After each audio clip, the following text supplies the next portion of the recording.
ಗುರುಜಿ, ನಮ್ಮ ಕಾರ್ಯಕ್ರಮದ ಕೊನೆಯ ವಿಭಾಗ. ನಮ್ಗಂತೂ ಇನ್ನಷ್ಟು ಮಾಹಿತಿ ಪಡಿಬೇಕು ಅನ್ನೋ ತುಡಿತ. ಆದ್ರೆ ಏನ್ ಮಾಡೋದು, ಸಮಯ ಹೋಗ್ತಾನೆ ಇದೆ. ನಂದೊಂದು ಪ್ರಶ್ನೆ ಇದೆ ಗುರುಜಿ. ನಾಗರ ದೋಷ ಇದೆ ಅಂತ ಹೇಳಿದ ಕೂಡಲೇ ಎಲ್ಲರ ಮನಸ್ಸಿಗೆ ಬರೋದು ಒಂದೇ, ಬಹಳಷ್ಟು ಜನ ಹೇಳೋದು ಕೂಡ ಒಂದೇ, ಅವ್ರಿಗೆ ಉಪದೇಶ ಮಾಡೋದು ಏನಂದ್ರೆ ಹೋಗಿ ನಾಗರಕಲ್ ಪ್ರತಿಷ್ಠಾಪನೆ ಮಾಡ್ಬಿಡಿ ಅಂತ ಹೇಳಿರ್ತಾರೆ.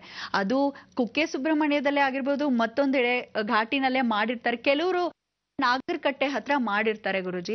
ಕೆಲವೊಮ್ಮೆ ಅವ್ರಿಗೆ ಹೋಗ್ಬಿಟ್ಟು ಅಲ್ಲಿ ನೋಡ್ಕೊಳ್ಲಿಕ್ಕೆ ಆಗಿರ್ಲಿಕ್ಕಿಲ್ಲ, ಅಲ್ಲಿ ಬಂದು ಹಾಲನ್ನು ಹಾಕ್ಬಿಟ್ಟು ಹೊರಟೋಗಿರ್ತಾರೆ. ನಾಯಿಗಳು ಬಂದು ನೆಕ್ತಿರೋ ಅಂತ ಒಂದು ದೃಶ್ಯವನ್ನ ನಾವು ಸರ್ವೇ ಸಾಮಾನ್ಯವಾಗಿ ನೋಡ್ತಿರ್ತೀವಿ. ಆಗ ಆ ದೋಷ ಯಾರಿಗೆ ತಟ್ಟತ್ತೆ ಗುರುಜಿ? ಅಕಸ್ಮಾತ್ ಹಾಲು ಹಾಕಿರೋರು ಅದನ್ನ ಸ್ವಚ್ಛ ಮಾಡಿ ಹೋಗ್ಬೇಕಾ ಅಥವಾ ಹಂಗೆ ಬಿಟ್ಟು ಹೋಗ್ಬೇಕಾ? ನೋಡಿ, ನಾಗರಕಲ್ಲಲ್ಲಿ ನಾಗರ ಪೂಜೆಯನ್ನ ಮಾಡ್ಕೊಂಡು ಬರೋಕ್ಕಿಂತ ನಾಗರಕಲ್ ಪ್ರತಿಷ್ಠಾಪನೆ ಅನ್ನೋದು ಯಾರು ಯಾವ ಕಾಲಕ್ಕೂ ಮಾಡಿಸ್ಕೂಡ್ದು.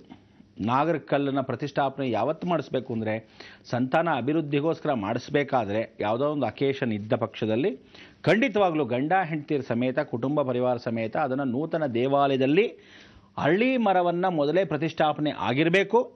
ನಾಗರಕಲ್ಲ ಪ್ರತಿಷ್ಠಾಪನೆ ಮಾಡೋಕ್ಕೆ ಮೊದಲು ಅದಾದ ಮೇಲೆ ಬೇವಿನ ಮರ ಪ್ರತಿಷ್ಠಾಪನೆ ಆಗೇ ಇರಲೇಬೇಕು ನಾಗ ಪ್ರತಿಷ್ಠಾಪನೆಗೆ ಮೊದಲು.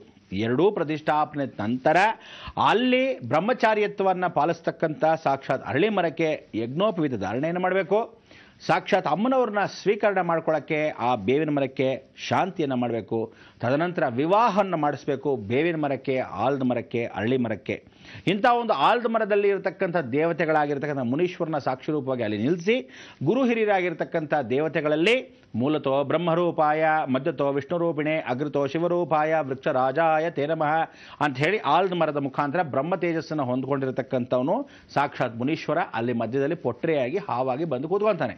ಹಳ್ಳಿ ಮರದಲ್ಲಿ ವಾಸವಾಗಿರ್ತಕ್ಕಂಥದ್ದಕ್ಕೂ ದೇವತೆಗಳಿಗೂ ಬೇವಿನ ಮರ ದೇವತೆಗಳಿಗೂ ಇಬ್ಬರಿಗೂ ಮದುವೆ ಮಾಡಿದ ನಂತರ ಇವರಿಬ್ಬರಿಗೂ ನಾಗಾಭರಣ ಅಂತ ಹಾವಿನ ಅನುಗ್ರಹವಾಗಿರ್ತಕ್ಕಂಥ, ಹಾವಿನ ಅಲಂಕಾರವಾಗಿರ್ತಕ್ಕಂಥ ಒಂದು ಮೂರ್ತಿಗಳನ್ನ ಪ್ರತಿಷ್ಠಾಪನೆ. ತಕ್ಷಕ, ಸುರುಚಿ, ನಾಗರಾಜ. ತಕ್ಷಕನಿಗೆ 7 ಹೆಡೆ, ಸುರುಚಿ ಅನ್ನೋದು ಮಧ್ಯ ದೇವತೆ. 2 ಹಾವುಗಳು ಈ ಕಡೆ ಆ ಕಡೆ ಹಿಂಗೆ ಕೂತಿರುತ್ತೆ, ಅದು ವಿಶೇಷವಾಗಿರ್ತಕ್ಕಂಥ ಸುರುಚಿ.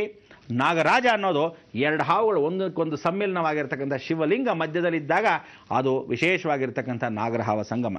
ಇದು 2 ತಲೆಯ ಹಾವುಗಳಾಗಿರುತ್ತೆ. ಅಂದರೆ 3 ವಿಧವಾದ ಕಲ್ಲುಗಳನ್ನು ಏಕಕಾಲಕ್ಕೆ ಪ್ರತಿಷ್ಠಾಪನೆ ಮಾಡಿದ ಪಕ್ಷದಲ್ಲಿ ಈ ಅರಳಿ ಮರ ವಿಶೇಷವಾಗಿರ್ತಕ್ಕಂಥ ಬೇವಿನ ಮರದ ಮಧ್ಯಭಾಗದಲ್ಲಿ ನಾಗ ಪ್ರತಿಷ್ಠಾಪನೆ ಮಾಡಬೇಕು. ಇದಕ್ಕೆ ಪ್ರತಿ ಸೃಷ್ಟಿಯ ಹಾಲನ್ನು ತನಿ ಎರಿಲೇಬೇಕು. ಪ್ರತಿ ಸೃಷ್ಟಿಗೆ ಹೋಗದಿದ್ದ ಪಕ್ಷದಲ್ಲಿ ತಿಂಗಳಿಗೊಂದ್ಸಲಿ ಆದರೂ ಹೋಗಿ ಪಂಚಮಿ ದಿವಸ ಅನುಗ್ರಹವನ್ನು ಪಡೆದು ಹಾಲಿಗೆ ನೈವೇದ್ಯ ಮಾಡಿಸಿ ಯಾರ ಕೈಲಾದರೂ ಪೂಜೆ ಪುನಸ್ಕಾರ ವಿಧಿವತ್ತಾಗಿ ಪ್ರತಿದಿನ ಮಾಡಿಸ್ಬೇಕು. ನಾಗರ ಪಂಚಮಿ ಎಷ್ಟಂತೂ ಪ್ರತಿ ಪೂರ್ವಕವಾಗಿ ಇಡೀ ಕುಟುಂಬ ಹೋಗಿ ಅಲ್ಲಿ ನಮಸ್ಕರಿಸಿ ಊಟ ನೈವೇದ್ಯವನ್ನು ಅಲ್ಲಿ ಎಲ್ಲರಿಗೂ ಪರಿವರ್ತನೆ ಮಾಡಿ ಕಡುಬನ್ನು ನೈವೇದ್ಯ ಮಾಡಿಸಿ ತದನಂತರ ಬರಬೇಕು. ಬಹಳ ವಿಶೇಷಕರವಾಗಿರ್ತಕ್ಕಂಥ ಹಬ್ಬ ಆಚರಣೆ ಮಾಡಿದ ಹಾಗೆ ಇರಬೇಕು. ಪ್ರತಿಷ್ಠಾಪನೆ ಅಂದರೆ ಏನು ಅಂದರೆ, ಒಂದು ಮಗುನ ಹುಟ್ಟಿಸಿದ ಮೇಲೆ ಮಕ್ಕಳನ್ನ ಆರೈಕೆ ಮಾಡೋದು ಬೇಡವಾ? ಮಕ್ಕಳು ಒಣಗೋಗ್ತಾ ಇದ್ದಾರೆ ಅಂದರೆ ಸಂಸಾರ ಒಣಗೋಗುತ್ತೆ. ಅದ್ರ ಮೇಲೆ ಕಾಗೆ ಕೂತು ಪರಿಪೂರ್ಣವಾಗಿ ಅಶುದ್ಧಿಯನ್ನುಗೊಳಿಸಿದ್ರೆ ಮನೆಗೆ ದೋಷಗಳು. ನಾಗರ ಹಾವುಗಲ್ಲ, ನಿಮ್ಮನೆ ವಂಶಕ್ಕೆ ದೋಷಗಳು. ಕಲ್ಲು ಭಿನ್ನವಾದರೆ ಪರಿಪೂರ್ಣ ಅನುಗ್ರಹ ದೋಷಗಳು ಯಾರಿಗೆ? ಇದೇ ಪ್ರತಿಷ್ಠಾಪನೆ ಯಾರು ಮಾಡಿದ್ರು ಅವರಿಗೆ. ನಾಯಿಗಳು ಅಲ್ಲಿ ಅಶುದ್ಧವನ್ನು ಗೊಳಿಸಿದರೆ, ನೆಕ್ಕಿದರೆ ಆಗಲಿ, ಅಲ್ಲಿರ್ತಕ್ಕಂಥ ದೋಷಗಳು ಅದೇ ಮನೆ ಕುಟುಂಬಕ್ಕೆ ಯಾರು ಪ್ರತಿಷ್ಠಾಪನೆ ಮಾಡಿದ್ರು ಅದಕ್ಕೆ. ಕಲ್ಲುಗಳನ್ನು ಅಕಸ್ಮಾತ್ ಪ್ರಾಣ ಪ್ರತಿಷ್ಠಾಪನೆ ಮಾಡಿರೋದು ಎಷ್ಟೋ ವರ್ಷಗಳ ನಂತರ ಅರ್ಚಕರು ಏನು ಮಾಡ್ತಾರೆ, ದುಡ್ಡನ್ನು ಕೊಡಿ ಪುನಃ ಪ್ರತಿಷ್ಠಾಪನೆ ಮಾಡಿಸ್ತೀವಿ ಅಂತ ಸುಮ್ಮನೆ ತೈಲ ಲೇಪನವನ್ನು ಹಾಕಿ ಆ ಪ್ರತಿಷ್ಠಾಪನೆ ಇನ್ನೊಂದು ಸಂಸಾರಕ್ಕೆ ಕೊಟ್ಟಾಗ ಇವರ ಮನೆ ದರಿದ್ರ ಅವರ ಮನೆಗೆ. ಹಾಗಾಗೋಗಿ ಈ ಸಂಸಾರಗಳು ಹಾಳಾಗಿರೋದೇ ನಾಗ ಪ್ರತಿಷ್ಠಾಪನೆ ಸರಿಯಾಗಿ ಮಾಡದೇ ಇರೋದ್ರಿಂದ. ಅದಕ್ಕೆ ನಾಗ ಪ್ರತಿಷ್ಠಾಪನೆ ಕುಕ್ಕೆ ಸುಬ್ರಹ್ಮಣ್ಯ ಏನು ಮಾಡ್ತಾರೆ ಅಂದರೆ, ಯಾವುದೋ ಪ್ರತಿಷ್ಠಾಪನೆವಾಗಿರ್ತಕ್ಕಂಥ ಆಚಾರ ಮಾಡಲ್ಲ.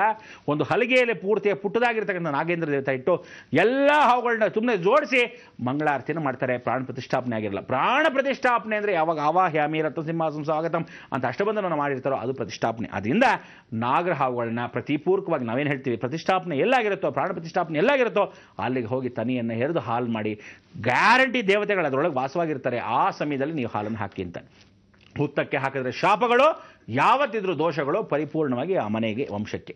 ಅದಾದ ಮೇಲೆ ನಿಮ್ಮ ಆಕಾರ ವಿಕಾರದಲ್ಲಿ ಪರಿವರ್ತನಾ ಸ್ವರೂಪಕ್ಕೆ ದೇಹವನ್ನು ಶುಚಿಗೊಳಿಸಿ ಮಡಿಯಿಂದ ಹೋಗಿ ಪೂಜೆ ಪುನಸ್ಕಾರದ ನಂತರ ಸಾಯಂಕಾಲದಲ್ಲಿ ಹೋಗಿ ದೀಪವನ್ನು ಹಚ್ಚಿ ತಂಬಿಟ್ಟಲ್ಲಿ ಪ್ರಾರ್ಥನೆ ಮಾಡಿ ದೀಪವನ್ನು ಹಚ್ಚಿ ಅಲ್ಲಿ ಶುದ್ಧೀಕರಣ ಮಾಡಿಸ್ಕೊಂಡು ಬರಬೇಕು. ಯಾವತ್ತಾದರೂ ಅಶುದ್ಧಿಗೊಳಿಸಿದರೆ ಅಕಸ್ಮಾತ್ ಬೇರೆ ಯಾವುದಾದ್ರು ಪ್ರಾಣಿ ಜೀವರಾಶಿಗಳು ಬಂದ ಪಕ್ಷದಲ್ಲಿ ಅಲ್ಲಿ ತೊಂದರೆಗಳು. ಅದಕ್ಕೋಸ್ಕರ ಹಾಲನ್ನು ತಡಿ ಎರೆದ ಮೇಲೆ ಶುದ್ಧೀಕರಣ ನೀವು ಪಡಿಸಬೇಕು. ಪ್ರಾರ್ಥಪೂರ್ವಕ ನಮಸ್ಕಾರ ಮಾಡ್ಕೊಂಡು ಬರಬೇಕು. ನಿಮ್ಮ ಪೂಜೆ ಆದ ತಕ್ಷಣ ಸ್ವಲ್ಪ ಆದ ಮೇಲೆ ಇನ್ನೊಬ್ರು ಮಾಡ್ಕೊಳ್ಳಿ. ದಯವಿಟ್ಟು ಇನ್ನೊಬ್ರು ಹೋಗಿರೋರು ಒಬ್ಬರು ಪೂಜೆ ಆಗಿದ್ರೆ ಒಂದು 5 ನಿಮಿಷ ಆಗಿದ್ರೆ ಸ್ವಲ್ಪ ಗ್ಯಾಪ್ ಕೊಡಿ. ಯಾಕಂದರೆ ಭಾಳ ಜನ ಒಂದೇ ಕಡೆ ಹೋಗಿರೋದು ಎಷ್ಟು ಜನ ಗೊತ್ತಿಲ್ಲ. ಅದಕ್ಕೆ ಎಲ್ಲಿ ಒಣಗಿ ಹೋಗಿರುತ್ತೋ, ಎಲ್ಲಿ ಯಾವ ಕಾಲಕ್ಕೂ ಹಾವುಗಳು ವಾಸವಾಗಿರ್ತಕ್ಕಂಥ ಕ್ಷೇತ್ರಗಳಿದೆಯೋ ಅಥವಾ ಯಾವುದಾದ್ರು ಹಳೇ ದೇವಸ್ಥಾನದಲ್ಲಿ ಪುರಾತನವಾಗಿರ್ತಕ್ಕಂಥ ಕಲ್ಲುಗಳಿದೆಯೋ ಅಲ್ಲೂ ಪೂಜೆ ಮಾಡ್ಕೊಂಬನ್ನಿ. ಖಂಡಿತ ಒಳಿತಾಗತ್ತೆ ಹೊರತು ಯಾವ ಕಾಲಕ್ಕೂ ಕೆಟ್ಟದಾಗಲ್ಲ. ಇನ್ನೂ ಅಷ್ಟು ಅಭಿವೃದ್ಧಿ ಆಗತ್ತೆ, ಒಳ್ಳೆಯದ ಭಾವನೆ. ಅದಕ್ಕೆ ಇವತ್ತು ಅಣ್ಣ ತಂಗಿಯರಾಗಿರ್ತಕ್ಕಂಥ ಒಂದು ಬಾಂಧವ್ಯಕ್ಕೆ ಹಾಲನ್ನು ತನಿ ಎರೆದು ಬರ್ತಕ್ಕಂಥ ವಿಚಾರದಲ್ಲಿ ಇವನು ಬೆನ್ನು ತೊಳೆಯೋದು ಹಾಲಿನಲ್ಲಿ ಅಂತಹ ಒಂದು ವಿಶೇಷ. ಆ ಒಂದು ಕಾರ್ಯಕ್ರಮ ಇಲ್ಲಿ ಇಟ್ಕೊಂಡಾಗ ಸಂಬಂಧಗಳು ಬೆಳೆಸ್ತಕ್ಕಂಥ ವಿಚಾರ. ಇಂತಹ ಒಂದು ನಾಗೇಂದ್ರನ ಸ್ಮರಣೆ ಮಾಡಿಕೊಂಡು ಲೋಕವೆಲ್ಲ ಸುಭಿಕ್ಷವಾಗಿರೋಕ್ಕೆ ನಾಗಲೋಕದಿಂದ ಇವತ್ತು ಭೂಲೋಕಕ್ಕೆ ದೇವತೆಗಳನ್ನ ಕರೆಸಿದ ಹಾಗೆ ನಾಗೇಂದ್ರನ ಕರೆಸಿದ್ದೀವಿ. ಬಹಳ ಸಂತೋಷ. ನಮ್ಮೆಲ್ಲ ಈ ವಿಶೇಷವಾದ ಕಾರ್ಯಕ್ರಮ ಭಗವಂತನ ಕೃಪಾ ಕಟಾಕ್ಷ ಆಗ್ತಾ ಇರಲಿ ಅಂತ ಹೇಳ್ತಾ ಲೋಕ ಸಮಸ್ತ ಸುಖಿನೋ ಭವಂತು, ಸನ್ಮಂಗಳಾನಿ ಭವಂತು. ಗುರುಜಿ, ಒಂದ್ ಮಾತಿದೆ ಅಲ್ವಾ, ಯಾರಿಗಾರು ಕೋಪ ಬಂದ್ರೆ ಹೇಳ್ತಾರೆ ನಾಗರ ಹಾವಿನ ಜೊತೆ ಆಟ ಆಡ್ಬೇಡ ಅಂತ. ಅದು ನಿಜವಾಗ್ಲೂ ಹೌದು. ನಾಗದೇವತೆ ಮುನಿದ್ರೆ ಕಚ್ಚೋವರೆಗೂ ಬಿಡಲ್ವಂತೆ. ಅದು ತಲಾಂತರ ಎಷ್ಟು ವರ್ಷಗಳಾದ್ರೂ ಅದು ನಮ್ಮ ಮುಂದಿನ ಜನರೇಷನ್ಗೂ ಕೂಡ ಮುಂದೆ ಹೋಗ್ತಿರತ್ತಂತೆ. ಆದ್ರೆ ಒಲಿದ್ರೆ ಅಷ್ಟೇ ನಮ್ಗೆ ಸಮೃದ್ಧಿಯನ್ನ ನೀಡತ್ತಂತೆ ಅಂತ ನಮ್ಮ ಈ ಕಾರ್ಯಕ್ರಮಕ್ಕೆ ಆಗಮಿಸಿ ನಮ್ಗೆ ಎಚ್ಚರಿಕೆಯ ಮಾತನ್ನ ಕೂಡ ಹೇಳಿದೀರಾ ಹಾವುಗಳ ಬಗ್ಗೆ. ಧನ್ಯವಾದಗಳು ಗುರುಜಿ. ವೀಕ್ಷಕರೇ, ಹೊರಡ ಮುನ್ನ ನೀವೆಲ್ಲರೂ ಕೂಡ ಇವತ್ತು ಹೋಗಿ ತನಿ ಏರಿರಿ. ಆ ನಾಗಪ್ಪನ ಕೃಪೆಗೆ ಪಾತ್ರರಾಗಿ ನಿಮ್ಮ ಜೀವನ ಸುಖವಾಗಿರ್ಲಿ ಅಂತ ಆಶಿಸ್ತಾ ಹೋಗಿ ಬರ್ತೀವಿ ನಮಸ್ಕಾರದೊಂದಿಗೆ.